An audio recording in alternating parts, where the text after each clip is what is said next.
How's it going, guys? What's up? How much? Can I ask you something? What's going on? Did you knock down that board the other night in my backyard? Piece of plywood sticking up. I don't know what board you're talking about. Dude, there's like this huge piece of plywood sitting up. What do you mean you don't know what board I'm talking about? You're out mowing and you walked by it and it fell down. The only reason I have the board up, Matt, is because your fucking lights in your backyard shine right into my house. You know, I've been asking you for 2 years to adjust those lights and you won't help us. So if you don't want to help us, I'll just go right to the fucking cops next time you knock that board down. Alright? Yeah, not trying to be an asshole, I just ask for your help. It shines right into our backyard. I can't even see where I walk at night. Please?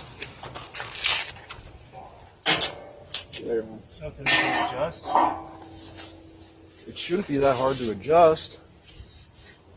You know, there's just 2 lights. You just point it down a little bit, man. You get the thing shining directly at our house. I don't know why.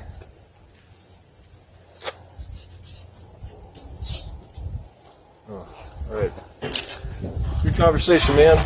Appreciate your respect.